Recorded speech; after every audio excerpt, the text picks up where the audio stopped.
Me llamo Iván y juré no volver a hablar de esto. Sin embargo, desde hace meses despierto con el mismo sabor metálico en la boca y el zumbido de la radio en el oído, como si el pasado estuviera transmitiendo todavía en una frecuencia que nadie más capta. Lo que cuento ocurrió en 1983, en la Sierra de Guerrero, entre cañadas de encino y pino que, de noche, parecen dientes apretados devorando el cielo.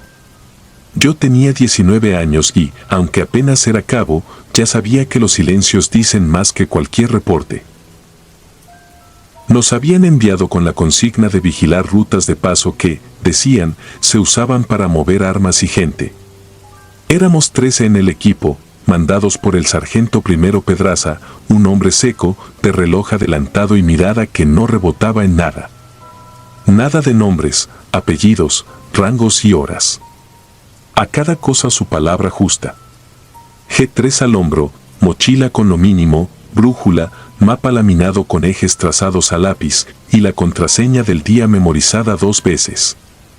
En el parte de operaciones la misión parecía sencilla: patrullar, observar, informar, asegurar. En la sierra, la simplicidad se rompe como una rama húmeda. El primer día acampamos en un claro que la cartografía marcaba como cuadro 37C. El relevo nocturno quedó establecido en turnos de 1 hora con contraseña doble, luces apagadas, disciplina acústica. A esa zona la llamaban el gusano por la vereda que ondulaba junto al borde de una barranca. La niebla se metía a rastras en la garganta y el viento parecía soplar desde abajo, como si la barranca respirara.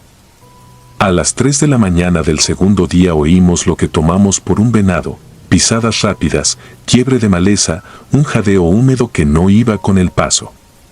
Pedraza levantó la mano, silencio. El punto era observar sin romper la regla de no revelar posición. Las pisadas se detuvieron al borde del claro. Nada más. Nadie disparó. Nadie habló. El tercer día, cuando hicimos la columna de avance para coronar un lomo y mover el campamento 2 kilómetros al norte, Serrano, el del primer relevo, faltaba. En su hamaca quedaba el mosquitero abierto, los cordones deshechos y un casco ausente. Su G3 no estaba. Ni su cantimplora. Ni un papel. La primera sospecha de deserción se disipó cuando vimos sus huellas, llegaban hasta un tramo de tierra blanda a 15 metros, y ahí desaparecían. No había rastros de arrastre ni marcas de lucha. Solo desaparecían, como si el piso hubiese tragado su peso. Pedraza ordenó la búsqueda en abanico, distancia de 5 pasos entre hombres, radio en silencio, señas manuales. En la vereda, la niebla seguía tumbada como un animal dormido, pero supe que estaba despierta. Caminamos 2 horas hacia poniente revisando matorrales y troncos secos. Nada. Regresamos al claro y encontramos la bitácora alterada, la libreta donde anotábamos coordenadas y tiempos tenía una línea nueva, escrita con el trazo apretado de Serrano, relevo 01, escucho tropa avanzar, no responden contraseña, se detienen detrás de mí. La hora, 3:27. Nadie había escuchado nada. Nadie había recibido contraseña. Nadie había visto otra tropa. La caligrafía era de Serrano. La tinta estaba fresca, pero Serrano no. Pedraza estableció entonces un punto fuerte de vigilancia a unos 100 metros del campamento, sobre una roca con ángulo de visual hacia la vereda. Me asignó el 8º relevo de la madrugada, ese que corta la noche por la mitad y te deja con la sangre fría. Estaba prohibido creer en señales, pero todos sabíamos que el relevo en el que había desaparecido Serrano era el primero, a las 3. No dije nada. A esa hora, la fe se te seca en las botas. El 4.º día nos internamos en un arroyuelo seco que el mapa marcaba como paso roto. Las paredes de la cañada, rebanadas por siglos de agua, caían hacia nosotros como si quisieran cerrarse. El aire olía a raíz podrida. En el fondo encontramos un círculo de piedras ennegrecidas. No había ceniza, como si un fuego se hubiese consumido sin dejar nada. Alrededor, marcas en el suelo, no de botas ni de pezuñas, semicírculos aplastados, equidistantes, como si algo blando y grande hubiese apoyado muchos pies idénticos. Volvimos en silencio. Esa noche, mi octavo relevo. La contraseña, pico, y la respuesta, plata. Me tumbé detrás de la roca con el fusil listo, el casco bajo la nuca para no perder la vista del borde de la vereda. La niebla subía con la regularidad de una marea. A los 10 minutos escuché el primer paso. No crujía una rama, crujían muchas, delicadas, como dedos. Y luego, al mismo tiempo, el zumbido de mi radio. Un zumbido seco, sin voz.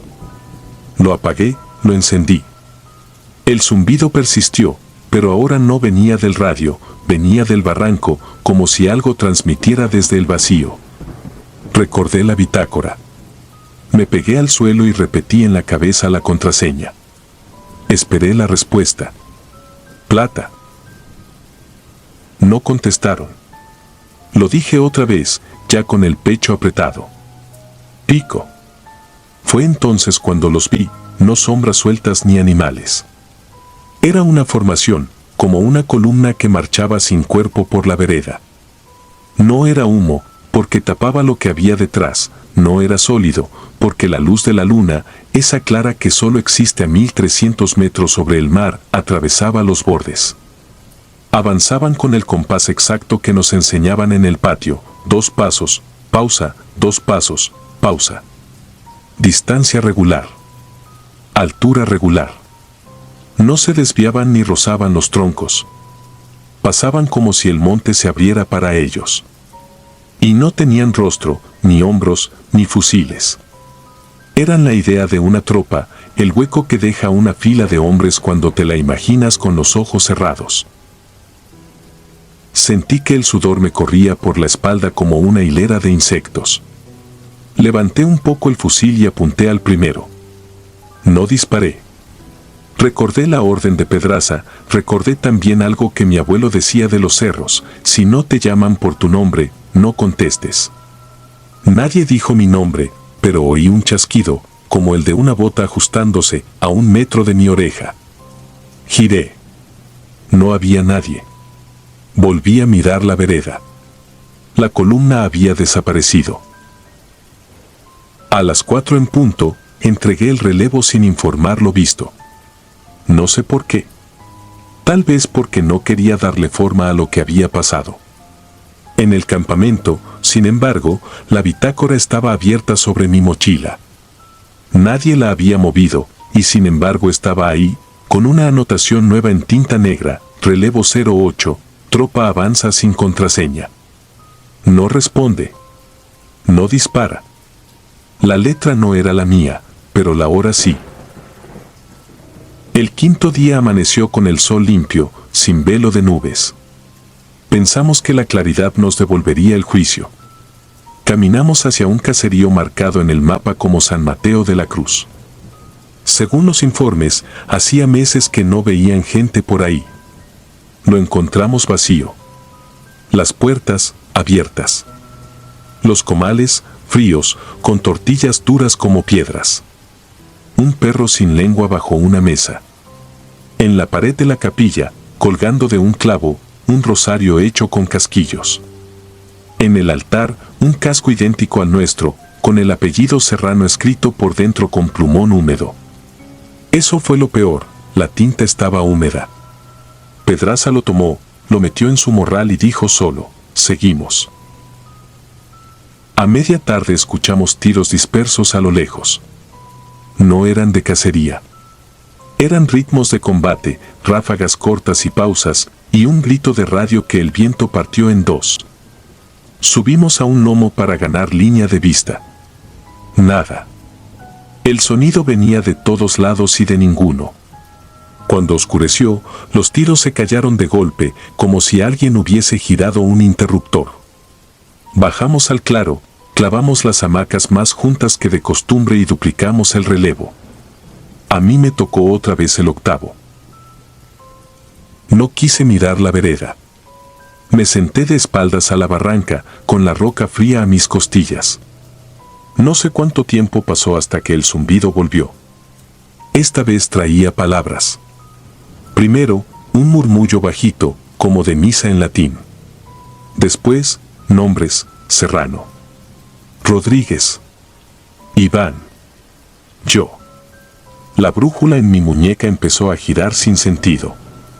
La aguja marcó este, oeste, sur, y de pronto se quedó fija en el barranco, como si allá abajo hubiese un norte nuevo. Dije la contraseña, casi sin aire. Pico. Lo que contestó no fue un hombre. Fue la sierra. Un rumor grave, de 1000 hojas frotándose entre sí, encajó la palabra en mi oído: plata. Y con esa respuesta, algo se irguió donde terminaba mi sombra. No era una columna. Era una figura única, alta, del color de la noche mojada, con bordes que nunca paraban de temblar. No caminé. No respiré. Solo conté mentalmente cómo nos enseñan para ganar segundos. A la cuarta cuenta, esa cosa inclinó la cabeza, como si inspeccionara mi casco, mi cara, mi miedo. Y entonces, detrás de mí, se oyó la voz de Pedraza, seca como siempre, pero quebrada por primera vez: nadie dispare. No hubo fuego. Hubo frío, el más profundo que he sentido. Un frío que te cae por dentro, como si el agua del río se te hubiera metido a vivir en los huesos. La figura retrocedió hacia el borde de la barranca y se dejó caer sin ruido. Corrí a mirar. No había cuerpo, ni fragmento, ni distorsión. Solo niebla abriéndose, como agua tragando luz. Al amanecer, Serrano estaba en su hamaca. Dormía de lado, con el casco puesto, el G3 cruzado en el pecho. La piel de las manos, arrugada como si las hubiera tenido en agua toda la noche. Lo sacudimos. No despertó. Su pulso estaba frío y lento. Lo acomodamos sobre una lona y llamamos por radio a base para extracción. La voz al otro lado respondió con nuestras propias palabras, repetidas con un eco de metal: mantengan posición. Mantengan posición. Mantengan posición. La misma frase, igualita, 3 veces, como si alguien con oídos inexpertos estuviera aprendiendo a ser humano. A las 11, bajó el helicóptero. Lona a bordo. Serrano con ella. En la bitácora, Pedraza anotó la hora con mano firme. Yo vi que debajo de su línea alguien, la misma mano de tinta negra, había dejado otra: relevo 08 completado. Nos retiraron esa tarde. El parte oficial habló de confusión por condiciones climáticas, de deshidratación, de alucinaciones auditivas. Nadie mencionó la tropa sin cuerpo, ni la voz de la sierra, ni el casco con tinta húmeda. A Serrano lo vi meses después en una clínica militar. Tenía los ojos abiertos, pero no enfocaban. Cada noche, a las 3, según me contaron, su boca formaba una palabra que no era contraseña ni nombre: presente. Como si alguien pasara lista desde la barranca. Han pasado décadas. Me sé de memoria el peso de un G3, el olor de la grasa de arma en las manos, el sonido que hace una rama al quebrarse bajo un paso humano. Puedo distinguir esas cosas dormido. Y, aún así, cuando el viento entra por la rendija de mi ventana y trae el zumbido hueco de la sierra, vuelvo a contar el tiempo como conté aquella madrugada. 1, 2, 3, 4. Escucho el murmullo de hojas. Espero la contraseña imposible. Y en el espejo, por un segundo apenas, veo pasar detrás de mí una columna que no deja huellas, una formación de aire con disciplina perfecta, marchando a una orden que ningún vivo alcanzó a escuchar. Entonces cierro los ojos para no responder. Porque aprendí tarde que hay relevos que nunca se entregan y hay listas que nadie quiere contestar, pero que la sierra pasa de todas formas. Y su voz no olvida. Jamás.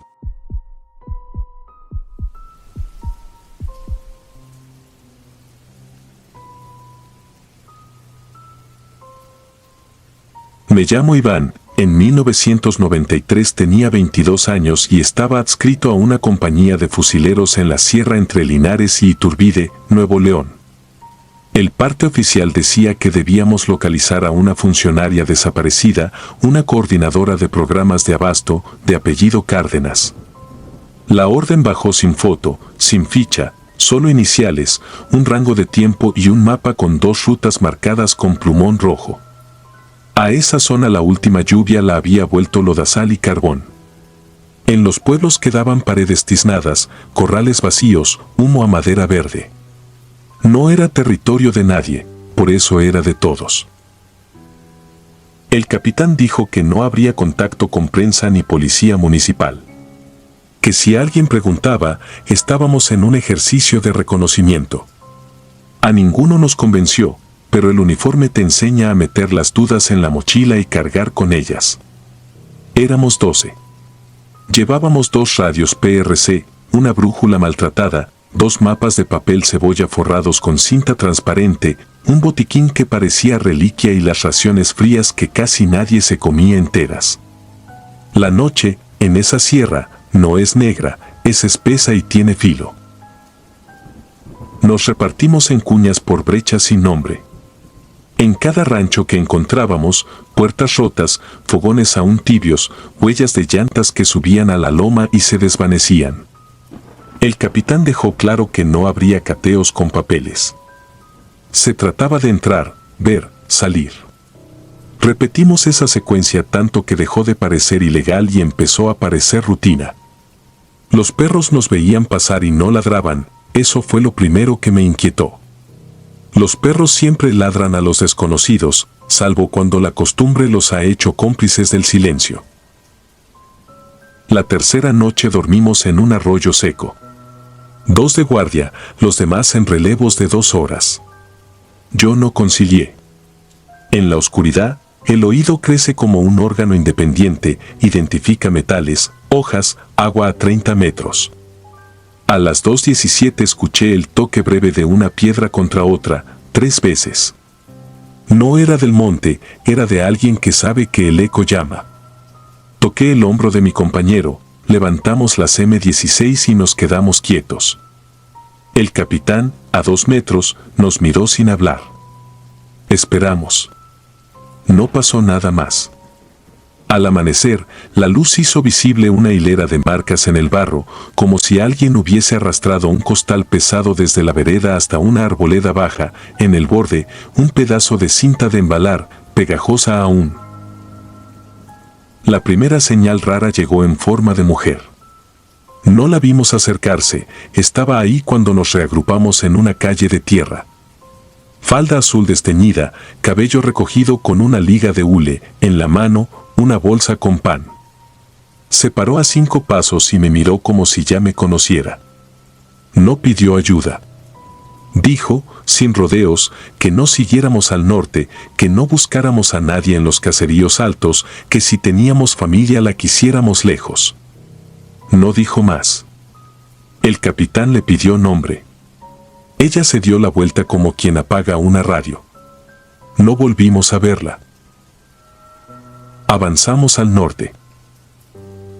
Las brechas nos llevaron a un claro con una casa sola, de paredes encaladas y techo de lámina. En la fachada, un foco encendido a plena tarde. El capitán ordenó perímetro. 2 a la parte trasera, 2 al frente, otros en los árboles. A mí me tocó entrar con el sargento.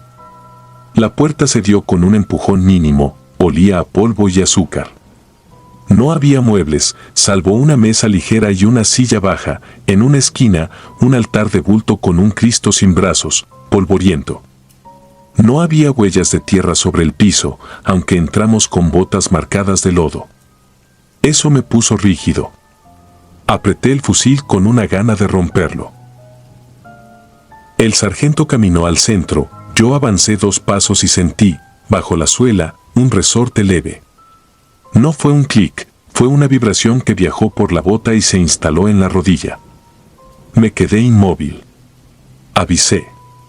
El sargento extendió la mano para tocarme el hombro y lo detuve con un gesto. Respiré corto. Medí con los ojos la distancia a la mesa, a la silla, a la puerta. Apreté la lengua contra el paladar como me enseñaron para que no castañetearan los dientes.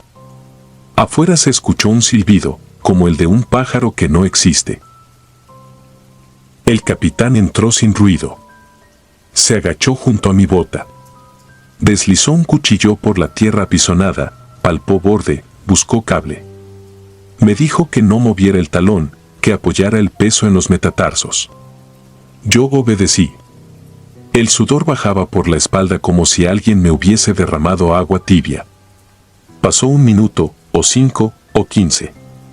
Después el capitán cambió la mirada, no había mina. Había un aro de madera oculto bajo la tierra. Al hundirse mi pie había presionado una pieza que cerró un circuito. No sabíamos qué activaba. La sospecha era peor que una certeza explosiva. Pidió radio. Nadie contestó. El ruido blanco, limpio, sin chisporroteo, nos llenó la boca como sal. El sargento dejó la antena en la mesa. El capitán dijo que salieran de inmediato todos menos nosotros. Se oyó el trote afuera, los seguros al ras, la palabra cubran que no debería oírse en misiones que se suponen limpias. Entonces la casa hizo algo que no sé describir con otra palabra que respirar. No fue un temblor, fue una contracción suave de paredes y techo, como si la madera tuviera diafragma. El foco de la fachada parpadeó una vez y un zumbido, muy bajo, empezó a trepar desde el piso hasta los oídos. Pensé en la mujer del pan. Pensé en el Cristo sin brazos. Pensé en la funcionaria sin rostro. En ese orden. El primer golpe vino de atrás, 3 ráfagas cortas. Nuestros 2 compañeros en retaguardia no volvieron a hablar por la radio. Lo supe por el silencio. El capitán clavó la mirada en la puerta, yo seguí sin mover la bota. Quise rezar y me salieron números de parrillas y coordenadas, cuadrante, altitud, ruta B. El zumbido siguió subiendo, en la pared, sobre el altar, apareció una línea de luz que no entraba por ventana alguna. La línea se curvó y dibujó, sin prisa, algo parecido a una sonrisa torcida. No es metáfora, la vi y entendí que la casa no estaba vacía. Fue entonces que escuché la voz de mi madre en el cuarto contiguo. No fue un recuerdo, fue su tono cuando regaba las plantas al amanecer. Dijo mi nombre, me pidió que comiera antes de salir. El capitán no la oyó. El sargento tampoco. Volteé, la voz cambió de sitio, como si hubiese seguido a mi mirada para esconderse detrás. La segunda voz fue la de un compañero que había muerto 3 meses antes en otro operativo. Pidió agua, con la misma ronquera con que la pidió cuando se desangraba. Sentí una punzada de hambre mezclada con miedo y entendí que ese lugar no solo estaba preparado con madera y alambres. Estaba preparado con nosotros. El capitán me indicó, con un gesto lento, que apoyara el peso en la rodilla, nunca en el talón.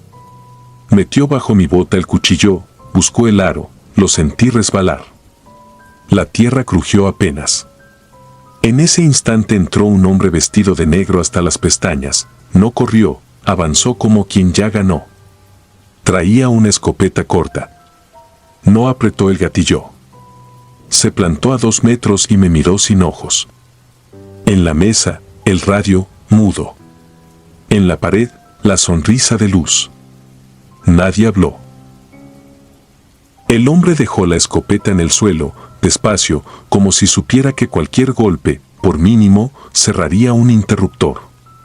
Sacó del cinturón un pequeño disco metálico con 2 puntas, lo colocó en el piso, tocó con él el borde de la pieza que yo había hundido y la levantó 1 milímetro. El zumbido cambió de tono, se volvió más agudo, luego cayó y desapareció. El hombre recogió la escopeta, me miró otra vez y se fue por la puerta trasera sin ruido, sin voltear. El capitán susurró que saliéramos. No recuerdo haber movido el pie, recuerdo haber recuperado la pierna como si fuese prestada. Al salir, el patio estaba vacío. Dos de los nuestros yacían junto a los troncos, uno mirando al cielo, otro al suelo. No había rastros de quien disparó. El foco seguía encendido. El aire olía a tierra recién regada, aunque no había agua en ningún lado. Caminamos en columna al brechón, sin hablar. A las 3 cuadras escuché pasos detrás, suaves, y no quise voltear. El capitán ordenó punto de reunión en el arroyo. Ahí entregamos el reporte más pobre que he firmado, 2 bajas, sin identificación de agresores, sin recuperación de objetivo. Esa noche, en el arroyo, dormí con la espalda contra una piedra lisa. El sueño no vino, vino la mujer del pan, de pie frente a nosotros, sin bolsa y sin liga en el cabello. Dijo, desde una distancia imposible, que no supiéramos el nombre de quien buscamos, que no tener su rostro no era falta, sino protección, que lo que vivía en esa casa no se alimentaba de fotos ni de nombres, sino de las imágenes que nosotros traeríamos. Alguien, tal vez yo mismo, le tiró una maldición sin voz. Ella parpadeó, la loma detrás de su figura se volvió más negra que la noche. A la mañana siguiente nos sacaron de la sierra. Un helicóptero bajó en la cancha de básquet de un ejido deshabitado. Nadie preguntó nada en voz alta. En el cuartel, la orden de siempre, confidencialidad. La funcionaria apareció en una nota 3 meses después, sonriente en una inauguración, como si nada. No era ella. O quizás sí lo era y por eso la foto me produjo la misma náusea que la línea de luz sobre la pared. Con los años, descubrí que a la casa la levantaban y la tiraban cada tanto. Nadie la veía construir, solo amanecía y estaba. Conocí a un topógrafo que juró haberla medido y no haber podido hacer cuadrar sus ángulos. Conocí a un maestro de primaria que dijo que de noche se encendía sola, sin cables, y que el foco iluminaba hacia adentro. Nunca volví. Sueño con el aro de madera bajo mi bota, siempre despierto cuando la tierra respira. No puedo explicar qué era ese dispositivo, no puedo explicar de dónde sacó mi madre su voz la casa ni por qué el hombre de negro nos dejó salir. Puedo recordar, con una claridad que me enferma, el momento exacto en que comprendí que buscábamos a alguien que tal vez no había sido secuestrada por hombres. Que los hombres solo eran peones para un juego que desconocíamos. Que se nos negó su nombre para que no pudiéramos entregarlo como combustible. Que nuestra misión no era rescatar, sino tentar. He tirado los mapas. He repetido otra profesión cuando me preguntan a qué me dedico. Hay noches en que camino hasta la cocina sin encender luces y me detengo justo cuando el piso cambia de textura, la suela reconoce el peso como un perro reconoce el silbido del amo. Me quedo quieto, escucho el zumbido que solo oigo yo. La casa no está, pero aprende, o quizá es la misma, moviéndose donde me encuentre. Hay sonidos pequeños que me erizan, piedras que se tocan 3 veces, focos que parpadean a plena tarde, radios que emiten un silencio perfecto. Entonces, por un instante, vuelvo a tener 22 años, vuelvo a oler polvo y azúcar, y vuelvo a sentir que algo, bajo mis pies, sonríe. Antes de continuar, si disfrutas de mi contenido deja tu like y suscríbete, ayudarías mucho. Y dime a qué hora te atreves a escuchar estas siniestras historias. Ahora sin más interrupciones continuemos.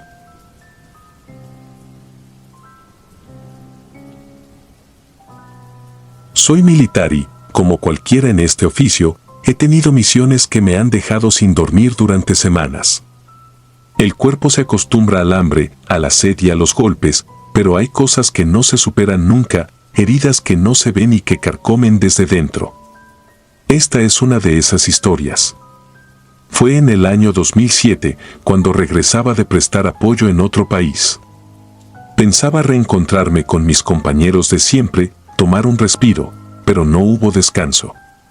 Apenas pisé la base me notificaron que había una nueva misión, distinta, delicada. Nos eligieron a 3, a mí, a Méndez y a Ortega. La orden era clara, escoltar a un funcionario extranjero que llegaría en pocos días. Según nos dijeron, se trataba de alguien que había recibido amenazas serias. No era una misión de combate, sino de custodia. Al principio me sentí aliviado, pero ese alivio duró poco. La mirada de mi superior lo decía todo, aquello no era rutina. El hombre debía viajar constantemente y, por razones que nunca nos explicaron del todo, exigió que su escolta fuera parte del Ejército Nacional. El día que lo conocimos parecía alguien amable, incluso agradecido. Nos habló con calma, dijo que haría lo posible por no alejarnos tanto de nuestras familias. Tenía dinero, poder e influencia, eso se notaba en cada palabra y en cada movimiento. Lo que no sabíamos era que acercarnos a él sería una condena. Nos asignaron una camioneta blindada, con lujos que parecían exagerados. Méndez condujo, Ortega fue copiloto y yo me senté atrás, junto al hombre. La primera parte del recorrido fue tranquila. Me esforzaba por mantenerme alerta, aunque apenas había dormido la noche anterior. El ruido del motor y el vaivén de la carretera me adormecían, pero entonces escuché a Ortega murmurar un Dios mío que me heló la sangre. Al mirar al frente, vi como un tráiler invadía nuestro carril, directo hacia nosotros. Méndez maniobró para esquivarlo, pero otro camión apareció de la nada. Fue una emboscada perfecta. El impacto fue brutal. El blindaje no sirvió para evitar que la camioneta se volcara varias veces. Mi cabeza golpeó contra la ventana y el mundo se volvió confuso, nublado. Sentí que me sacaban a la fuerza. Escuché voces en un idioma extraño. Intenté resistirme, pero mi cuerpo no respondía. Perdí la noción del tiempo entre golpes y desmayos. Cuando por fin recobré algo de conciencia, estábamos en un sótano húmedo, con cadenas mordiendo nuestras muñecas y tobillos. El olor era insoportable, podredumbre, humedad y sangre vieja. A nuestro alrededor, varios cuerpos en estado de descomposición confirmaban que no éramos los primeros ni seríamos los últimos en estar ahí. El funcionario estaba separado de nosotros, herido en el abdomen, desangrándose lentamente. Méndez respiraba con dificultad, con un impacto en el pecho, y Ortega se aferraba a la vida con un vendaje improvisado. Las horas pasaban como cuchilladas en la piel. El frío del subsuelo nos calaba hasta los huesos. El sonido de gotas cayendo desde el techo era lo único que nos mantenía atados al presente. Yo rezaba en silencio, pero las cadenas parecían absorber cualquier rastro de esperanza. Una noche, si es que era de noche, porque ahí no existía la noción del tiempo, escuchamos pasos en las escaleras. La puerta de metal chirrió y varios hombres descendieron. Esta vez no tenían el rostro cubierto. No eran soldados, no eran mercenarios comunes. Eran diferentes, fríos, sin expresión, casi deshumanizados. El que parecía el líder se acercó a Ortega y le exigió información sobre el funcionario. Mi compañero se negó, incluso lo escupió. La respuesta fue inmediata, 2 disparos al pecho. El eco del arma retumbó en las paredes como si fueran gritos.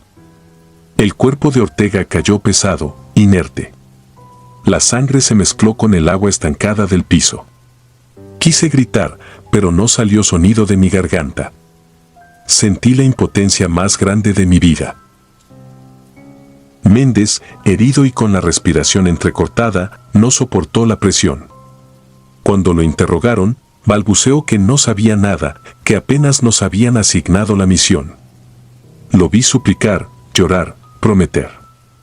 El líder no tuvo compasión. Descargó un cargador completo sobre él y la sangre salpicó hasta mis botas. Me quedé solo. Solo con los cadáveres de mis compañeros, con el funcionario agonizando a unos metros, con las paredes resumando humedad y el aire convertido en un veneno que sofocaba. El líder se me acercó, me golpeó en la cara y me derribó. No dijo palabra. Se limitó a posar su bota sobre el abdomen del funcionario herido. Este apenas podía retorcerse de dolor. Le dispararon en la frente como si se tratara de un animal. Pensé que seguía yo. Cerré los ojos esperando el final. Pero antes de que apretara el gatillo, un estruendo interrumpió la pesadilla. Disparos resonaron desde arriba. Gritos.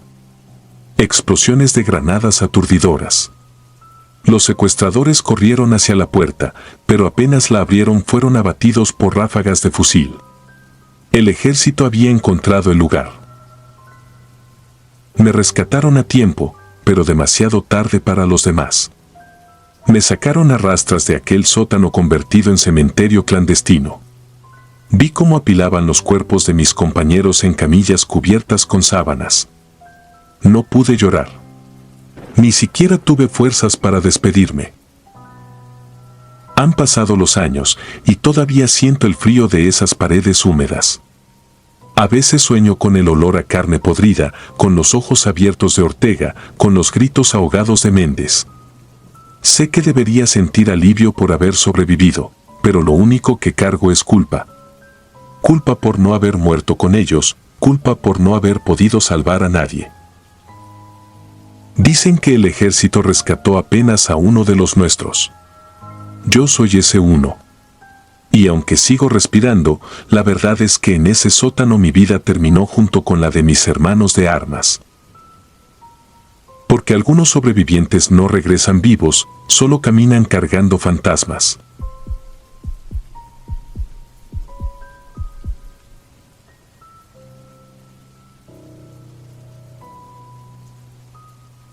Me llamo Héctor Galván. Fui infante de línea durante 12 años. Lo que voy a contar me pasó en 2012 en una asignación de reconocimiento en la frontera de Coahuila, entre las dunas estériles de Cuatro Ciénegas y los paredones de maderas del Carmen. A esa franja de caliza y salitre le dicen la boca del mundo porque todo se hunde, el calor, el sonido y, si te descuidas, hasta la cordura. Éramos 7 bajo mando del teniente Palacios, hombre sobrio, norteño, de los que hablan en frases cortas para no gastar saliva. Nos soltaron con mochila ligera, Garmin viejitos, brújula lensática, radios PRC 152 y fusil de dotación. Lo usual, revisar rutas, descartar campamentos, anotar coordenadas y regresar en 15 días. La primera jornada fue puro sol clavado, aire caliente que cortaba la lengua y el polvo blanquecino pegándose en las cejas como caspa. Avanzamos a paso de patrulla, contando pasos para referenciar en la bitácora cualquier accidente del terreno. Nada extraño salvo algunas fogatas viejas y latas abiertas con navaja. El segundo día, al filo del mediodía, llegamos a una planicie pelona que no salía tal cual en la carta 1, 50,000. El terreno parecía raspado por uñas gigantes, marcas curvadas, espirales cortadas, líneas que se retorcían y volvían a su inicio. El cabo enfermero, uno de esos que bromean hasta cuando se ponen las botas, comentó que no era pintura, que olía a aceite rancio. Palacios ordenó no tocar y seguir. A 2 kilómetros entramos a un claro con una hendidura natural, un embudo de piedra. La boca medía lo suficiente para tragarse una camioneta. En el borde, alguien había acomodado piedritas en círculos desparejos, como si los hubieran puesto con prisa y miedo. Había cera pegada en las rocas, velas deformadas como huesos derretidos y pedacitos de hilo rojo clavados entre la sal. Uno de nosotros movió una piedra con la planta del bota para ver si había huellas recientes y se escuchó un zumbido bajito que, al principio, pensé era del radio. Palacios mandó callar.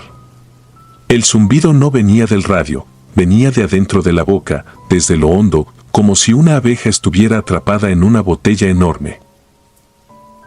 Montamos campamento a 30 metros, según manual, con luces rojas, sin fogata. Guardias por binomios de 2 horas. El desierto, de noche, se encoge. Ese zumbido se estiraba y volvía, sin ritmo. Entre sueño y vigilia, empecé a notar que el zumbido llevaba un patrón que no podía repetir, pero que aquel ritmo me repetía a mí. Cuando nos tocó relevar, El soldado Pérez dijo que el zumbido se parecía a risas chiquitas, como de niños jugando al escondite. Le dije que se callara. Quise creer que era la fatiga. A las 2:17, lo anoté porque soy cuadrado con la bitácora, el zumbido subió de tono y se volvió casi un lamento. Nos asomamos con luz baja. En el cono de la boca se veía algo que giraba despacio, a unos 10 o 12 metros hacia abajo. No era una persona, no del todo. Parecía una maraña de telas, pelos y ramas, como esas plantas rodadoras que el viento arrastra, pero compacta, con peso, suspendida en el centro del vacío, como si el aire fuera una cuerda. La luz la tocó un momento y ese bulto se acomodó, y por un instante juraría que vi una clavícula, media mandíbula, una trenza vieja atrapada entre los nudos. Cerré la lámpara. Palacios murmuró atrás. Nadie se movió hasta que él dio el paso. El problema empezó cuando Iberto, el más joven, el que traía siempre la foto de su hija en la cartera, caminó en línea recta hacia el borde como si lo llamaran por su nombre. No dijo nada. Dejó el fusil con una suavidad que me asustó y siguió avanzando con los brazos pegados al cuerpo, los dedos tiesos. Le pegué en el pecho con el antebrazo y cayó de rodillas, pero su mirada no regresó. Tenía los ojos velados, sin brillo, con la pupila hecha a hilo. El cabo enfermero le habló y no contestó. A los pocos segundos vomitó algo que no reconocimos como comida ni bilis ni agua. Era un atado de fibras negras, delgadas, como raíces de palma, jaladas desde adentro de la garganta con hilos de sangre. Las fibras, al tocarlas con la punta de la bayoneta, crujieron como si estuvieran secas, y aún así dejaban una mancha aceitosa. Lo inmovilizamos con cinta y cuerda. Palacios ordenó repliegue al amanecer. Nadie durmió. A las 5:40, Iberto dejó de respirar. Revisamos, no había espuma, no había piel azul, no hubo convulsión, no hubo nada. Solo un cuerpo con la expresión tranquila de alguien que se rinde. Lo envolvimos en la lona de campo y lo amarramos a una camilla improvisada con el bastón y 2 correas. Palacios dijo que salíamos en cuanto el sol levantara. Nos dividió carga y ordenó mantener el borde de la boca a la derecha para, luego, buscar el cauce seco y ganar terreno hacia el sur. Ahí nos dimos cuenta de lo siguiente: los Garmin no marcaban. Pantalla en blanco con un triángulo y signo de admiración. Las brújulas parecían borrachas, dando tumbos. Los relojes Casio, a destiempo, cada quien en una hora distinta. El Piercy enlazaba y se cortaba, como si la arena comiera la señal. Escogimos rumbo por el sol, a método viejo, y empezamos a caminar con el paquete en brazos. 2 horas después, notamos huellas que no eran nuestras. Pequeñas, de planta estrecha, dedos marcados como garras finas, uno desproporcionado más largo que los otros, con la uña arañando el polvo al final. No eran de ave. No eran de coyote. Aparecían entre las nuestras como si alguien viajara en zigzag, tanteando. Palacios hizo gesto de seguir. Nadie contradijo. Yo iba atrás, cuidando retaguardia, y a cada 10 pasos miraba la boca de los riscos, esperando ver al dueño de aquellas marcas. No vi a nadie. Sin embargo, el zumbido seguía y, por ratos, se convertía en algo parecido a una risa sin labios, húmeda. El cabo enfermero empezó a quejarse del estómago. Se dobló, puso las manos en las rodillas y vomitó. No era sangre, tampoco comida. Era agua salada con escamas diminutas, como si hubiera tomado un trago de laguna que ya no existe. No sé de dónde salió, en ese secarral. Palacios le quitó la mochila y lo puso en medio. Cuando levanté la vista para ajustar la formación, el soldado Ríos, que cerraba fila, ya no estaba. No escuchamos pasos, ni grito, ni caída. Solo su casco posado sobre la sal, con la correa abierta como lengua. Caminamos 10 metros hacia atrás con los fusiles en alto. Nada. Ni una pisada nueva, ni marca de arrastre. Nada. Al tercer día, debilitados, con los labios partidos, vimos unas luces a lo lejos. Una camioneta militar que flotaba sobre el calor y luego tomaba forma. Hicimos señas. Aceleraron. Nos recogieron. Había otra escuadra buscándonos desde la tarde anterior. No hubo alegría. Hiberto estaba frío y, a esa altura, Palacios hablaba poco y sudaba sin control. Rumbo a la base, el cabo enfermero volvió a vomitar y esta vez sí salió sangre mezclada con aquellas fibras negras, como si algo dentro de él se estuviera deshilachando. Palacios murió antes de llegar a la enfermería. El cabo, al amanecer.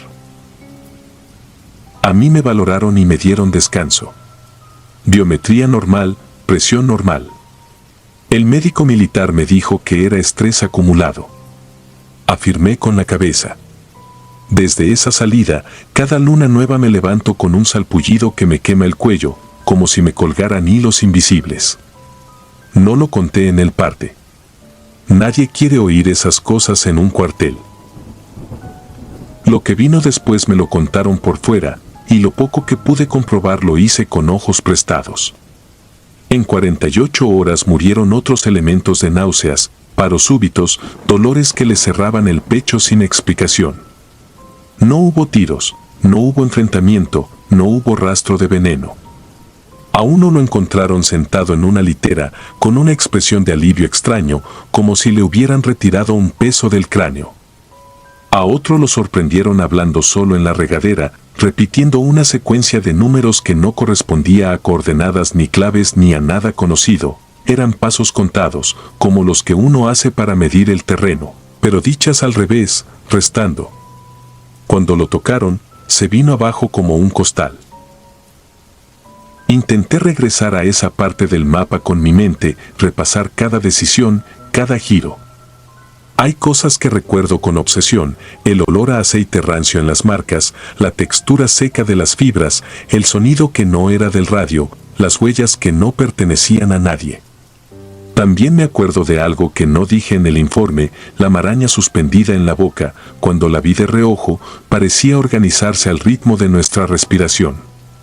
Cuando todos inhalábamos, el bulto se hinchaba; cuando exhalábamos, se estrechaba. Como si nos estuviera midiendo para ver a quién le quedaba mejor. Con el tiempo entendí que no fuimos a buscar a nadie. Fuimos contados. El desierto puede hacer eso: te enumera, te calibra, te prueba. De noche, cuando el salpullido me despierta, oigo un zumbido que no viene de ningún aparato. Me quedo inmóvil, esperando a que pase. En el borde del sueño aparece la imagen de la boca, pero no desde arriba, sino desde dentro. Estoy viendo hacia arriba, las piedras circulares recortadas contra el cielo, y el zumbido se me mete por la nariz. Abro la boca para decir algo y siento que tengo los dientes llenos de sal, como si hubiera estado mascando costras. Entonces recuerdo el casco de Ríos reposando en el polvo, quieto, con la correa abierta, y me obligo a despertar. No sé cómo llamar a lo que encontramos. No fue una emboscada. No fue un accidente. No fue una alucinación compartida. Hay lugares que guardan hambre y se la reparten en bocados pequeños, para no espantar. La boca no estaba vacía, estaba esperando. Y nosotros, con la disciplina de quien acata, llegamos a tiempo, contados, numerados, casi medidos. A algunos los quiso de inmediato. A otros nos dejó ir, pero no del todo. Nos puso una marca discreta que se enciende cuando el cielo se queda sin luna, como si desde muy lejos alguien tirara de un hilo invisible para recordar que estuvimos ahí, que respiramos sobre el borde, que escuchamos risas sin labios y que, por un momento, fuimos parte de un bulto que aprendía a girar. No volví a esa zona. Nadie sensato lo hace. A veces paso cerca, por carretera, en traslados, y todo se ve igual: piedras, zacate seco, sal largando. Uno creería que ahí no hay nada, pero hay un peso en el aire, una densidad que empuja los hombros hacia abajo. A cualquiera que me pregunte le digo que, si ve un círculo de piedras con pedacitos de hilo rojo pegados en la sal, camine al lado contrario sin mirar atrás. No por miedo. Por respeto. Porque hay huecos que no son del terreno, sino del mundo. Y cuando se abren, no todo lo que cae regresa con la misma forma. Yo salí. Dicen que con suerte. Yo creo que salí porque no me tocaba. Pero hay noches, las de luna nueva, en que el zumbido se arrima a mis huesos y, por un segundo, juraría que sigo suspendido allá abajo, girando lento, midiendo a los que se asoman al borde. Si disfrutas de los relatos, te invitamos a apoyarnos con un like y un comentario, ya que eso nos ayuda muchísimo. Además, si aún no estás suscrito o suscrita, te animamos a formar parte de la comunidad del terror. Muchas gracias por escucharnos y por tu apoyo.